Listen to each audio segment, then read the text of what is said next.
Okay, so earlier, this is part 2, because earlier the recording stopped after it hit 30 minutes, and then I had to go pick up my husband from work and whatnot, so let me just try and continue whereabouts I think I left off at the evolution of consciousness. Let me just read that again. Jung's studies and work led him to conclude that the unconscious is the real source of all our human consciousness. It is the source of our human capacity for orderly thought, reasoning, human awareness, and feeling. The unconscious is the original mind of humankind. The primal matrix out of which our species has evolved a conscious mind and then developed it over the millennia to the extent and the refinement that it has today. Every capacity, every feature of our functioning consciousness was first contained in the unconscious and then found its way from there up to the conscious level. Jung developed a magnificent vision of this human capacity for consciousness, of its role and meaning.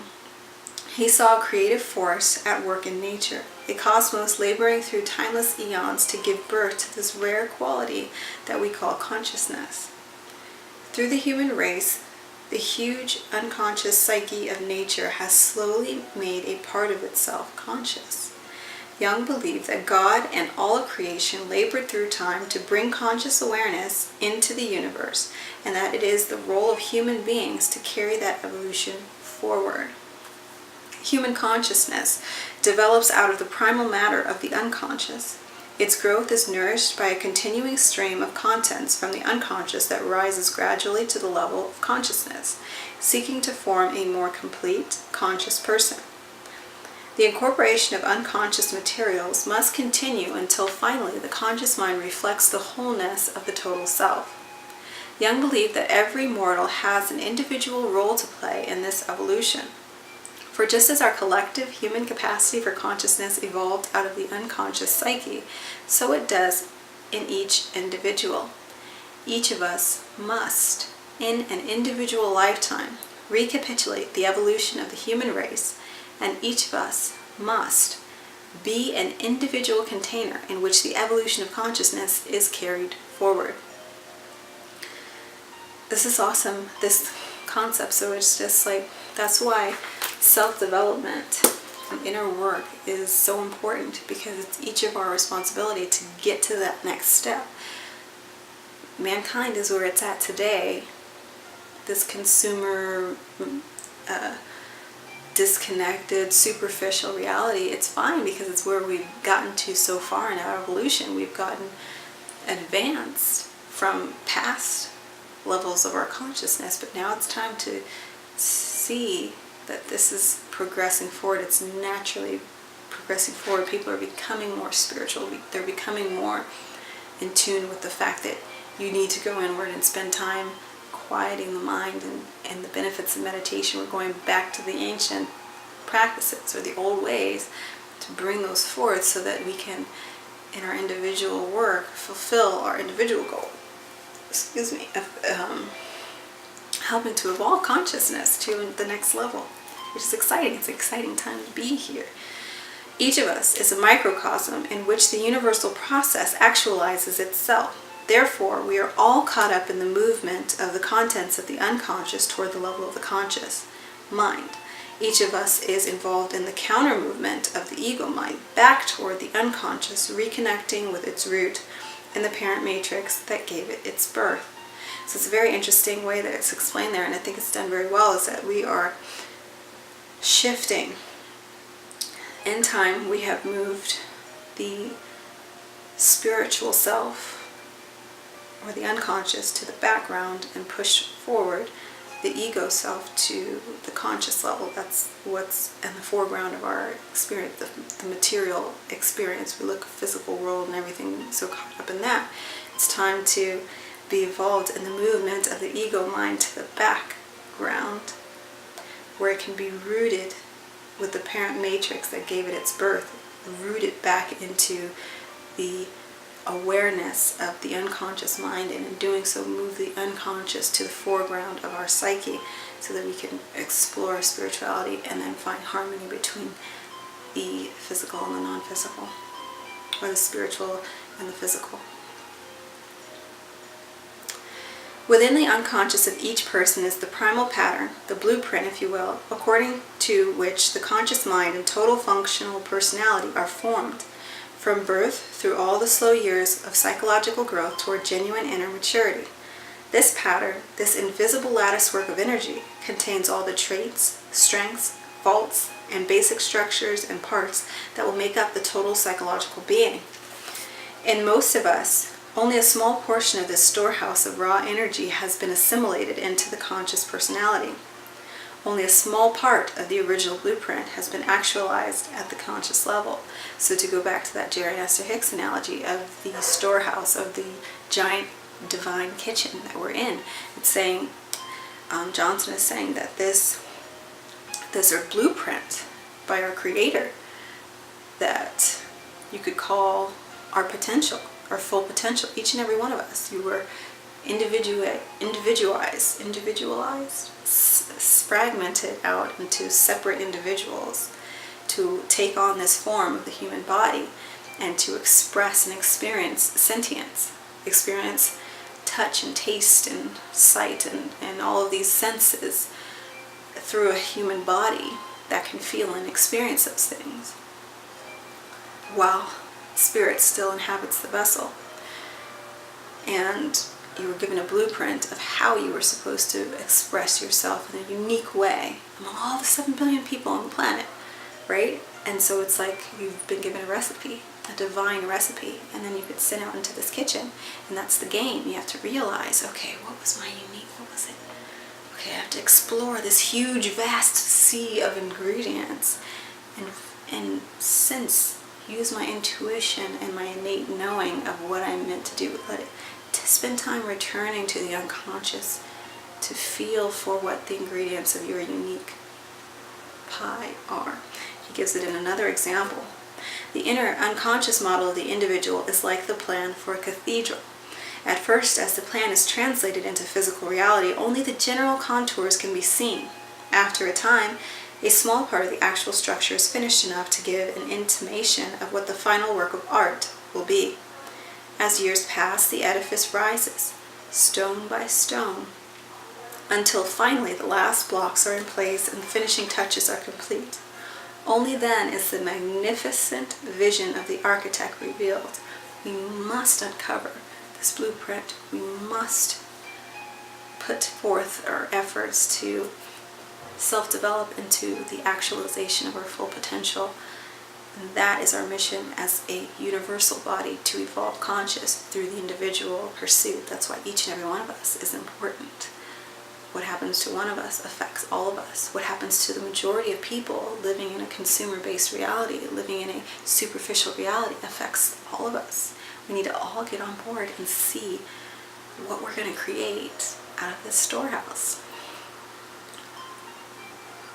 In the same way, the true depth and grandeur of an individual human being is never totally manifested until the main elements of the personality are moved from the level of potential in the unconscious and actualized at the level of conscious functioning. Each of us is building a life, building an edifice. Within each person, the plan and the basic structure are established in a deep place in the unconscious. But we need to consult the unconscious and cooperate with it in order to realize the full potential that is built into us. And we have to face the challenges and painful changes that the process of inner growth always brings. The ego in the midst of the unconscious. The unconscious mind is an enormous field of energy, much larger than the conscious mind. Jung compared ego, the conscious mind, to a cork bobbing in the enormous ocean of the unconscious. He also compared the conscious mind to the tip of an iceberg that rises above the surface of the water. 95% of the iceberg is hidden beneath the dark, icy waters. The unconscious, like most of the iceberg, is out of sight. But it is enormously powerful and as dangerous as submerged iceberg, if not respected. That's an interesting word, respected. Not just acknowledged, but respected. More people have sunk after collisions with the unconscious than Titanics after collisions with icebergs. Ego in Latin simply means I. Freud and Jung referred to the conscious mind as the ego because this is the part of the psyche that calls itself I, that is, self-conscious, aware of itself as a being, as a field of energy that is independent and distinct from others. When we say I, we are referring to only that small sector of ourselves of which we are aware. We assume that I contains only this personality, these traits, or these values and viewpoints that are up on the surface within the ego's range of vision, accessible to the consciousness. This is my limited, highly inaccurate version of who I am. That's important. The ego mind is not aware that the total I is much larger, more extensive than the ego, that the part of the psyche that is hidden in the unconscious is much greater than the conscious mind and much more powerful. Our egos tend to think of the unconscious as being outside of ourselves, even though its contents are actually deep inside of us. This is why we hear people say things like, I just wasn't myself when I did that. When we find ourselves doing something unexpected, something that doesn't fit in with our conscious conception of ourselves, we speak of it as though someone else were acting rather than ourselves. The conscious mind is startled because it pretends that the unconscious isn't there. Since the total psyche is much larger and more complex than the ego mind can grasp, these unexpected things always feel as though they come from outside us rather than from within us. In dreams and myths, the conscious mind is often symbolized by an island. Like an island, people in an island world, the ego sets up a little world of its own, a system of order and a set of assumptions about reality. Our egos are not aware that outside the limits of their little islands, outside the narrow perimeters of their vision, there is a whole universe of realities and truths contained in the vast sea of the unconscious that our egos can't yet perceive. Deep in this unseen ocean of energy, huge forces are at work. Mythical kingdoms symbolized by the legends of Atlantis exist there in the depths and carry on lives parallel to the daily life of our conscious minds. Centers of alternative consciousness, alternative values, attitudes, and ideas exist there, like other islands in the great sea. They wait to be discovered and acknowledged by the searching conscious mind. The purpose of learning to work with the unconscious is not just to resolve our conflicts or deal with neuroses. We find there a deep source of renewal, growth, strength, and wisdom. We connect with the source of our evolving character. We cooperate with the process whereby we bring the total self together. We learn to tap into that rich load of energy and intelligence that waits within. The unconscious and the inner life. The inner life that Jung described is the secret life we all lead by day and night in constant companionship with our unseen, unconscious inner selves. When human life is in balance, the conscious mind and the unconscious live in relationship. There is a constant flow of energy and information between the two levels as they meet in the dimension of dream, vision, ritual, and imagination.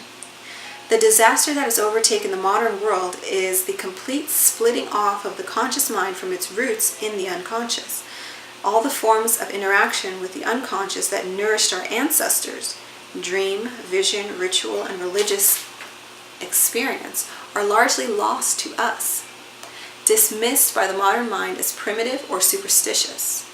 Thus, in our pride and hubris, our faith in our unassailable reason, we cut ourselves off from our origins in the unconscious and from the deepest parts of ourselves. In modern Western society, we have reached a point at which we try to get by without acknowledging the inner life at all. We act as though there were no unconscious, no realm of the soul, as though we could live full lives by fixating ourselves completely on the external material world. We try to deal with all the issues of life by external means, making more money, getting more power, starting a love affair, or accomplishing something in the material world. But we discover to our surprise that the inner world is a reality that we ultimately have to face.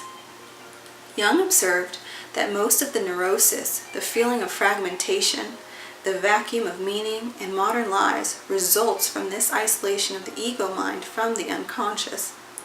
As conscious beings, we all go about with a vague sense that we have lost a part of ourselves, that something that once belonged to us is missing.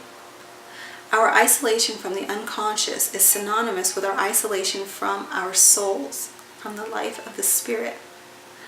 It results in the loss of our religious life, for it is in the unconscious that we find our individual conception of God and experience our deities. The religious function, this inborn demand for meaning and inner experience, is cut off with the rest of the inner life, and it can only force its way back into our lives through neurosis, inner conflicts, and psychological symptoms that demand our attention. It's very interesting. So he's saying that when we cut off ourselves from the spiritual part of ourselves, because we're spiritual beings having a human experience, it's dualistic. We have two parts of ourselves. The part that's here to experience through the senses, like I said, the see, hear, touch, smell, but then there's the part that's inside the vessel that can't be ignored. We can't take the vessel and take off and act like it created itself. When you do, it says that eventually the inner world must be faced, and it forces you to acknowledge that through neuroses. So you start to become incomplete, you feel inconsistent, you have psychological impairments where you feel depressed or unfulfilled. Even if you're going after these external things, you're chasing money, you're having love affairs, you're having a very sensual life, but you're not having a very spiritual life, it'll demand it. So people cope with alcohol, drugs, and whatnot, and even then, a lot of the times they hit rock bottom, join like a AA, a 12-step program, and a lot of them, the joke is that they end up finding Jesus because there's a religious, there's not Jesus, but some kind of spirituality, because they encourage that sort of connection, so they feel that sense of completion in the program, in the recovery, and they recover by becoming more spiritual. It's very interesting how he says the inner world will force its way back into our lives through neurosis and inner conflicts. Several years ago, I was invited to speak at a Roman Catholic seminary. At the last minute, some mischievous urge took hold of me, and I entitled my lecture, "Your Neurosis as a Low-Grade Religious Experience." The lecture apparently shook the congregation profoundly. I had a greater deluge of questions, impassioned conversations, and raised voices than I had ever had. The subject touched a raw nerve, you see. People were startled to hear that if we don't go to the Spirit comes to us as neurosis. This is the immediate practical connection between psychology and religion in our time. Every person must live the inner life in one form or another. Consciously or unconsciously, voluntarily or involuntarily, the inner world will claim us and exact its dues. If we go to that realm consciously, it is by our inner work, our prayers, meditations, dream work, ceremonies, and active imagination. If we try to ignore the inner world, as most of us do, the unconscious will find its way into our lives through pathology, our psychosomatic symptoms, compulsions, depressions, and neuroses. Very interesting. The process of individuation. Individuation is the term Jung used to refer to the lifelong process of becoming the complete human beings we were born to be. Individuation is our waking up to our total selves, allowing our conscious personalities to develop until they include all the basic elements that are inherent in each of us at a pre-conscious level. This is the actualizing of the blueprint, of which we spoke earlier. Why should this be called individuation? Because this process of actualizing oneself and becoming more complete also reveals one's special individual structure. It shows how the universal human traits and possibilities are combined in each individual in a way that is unlike anyone else. Jung emphasized the uniqueness of each person's psychological structure. Thus, the name he gave the process was not an accident. It reflected his conviction that the more one faces the unconscious and makes a synthesis between its contents and what is in the conscious mind, the more one derives a sense of one's unique individuality. At the same time, individuation does not mean becoming isolated from the human race. Once we feel more secure as individuals, more complete within ourselves, It is natural also to seek the myriad ways in which we resemble our fellow human beings, the values, interests, and essentially human qualities that bind us together in the human tribe. If we look closely, we see that our individuality consists in the special way that we combine the universal psychological patterns and energy systems that all human beings have in common. Jung called these patterns the archetypes. Since the archetypes are universal, they are all present in the unconscious of each person, but they combine in infinite variations to create individual human psyches. We may compare all this to the physical human body. In some ways, our bodies are alike. In some ways, our bodies are like those of all other human beings. We all have arms, legs, hearts, livers, and skin in one form or another. They are universal characteristics of the human species, and yet, if I compare my fingerprints or strands of my hair with those of other people, I find that no two human bodies are exactly alike. In this same way, the universal psychological energies and capacities in the human race are combined differently in each of us. Each person has a distinct psychological structure. It is only by living that inherent structure that one discovers what it means to be an individual. If we work at individuation, we begin to see the difference between the ideas and values that come out of our own selves and the social opinions that we absorb from the world around us. We can cease to be mere appendages of a society or a clique of people. We learn that we have our own values, our own ways of life that proceed naturally out of our inborn natures. A great sense of security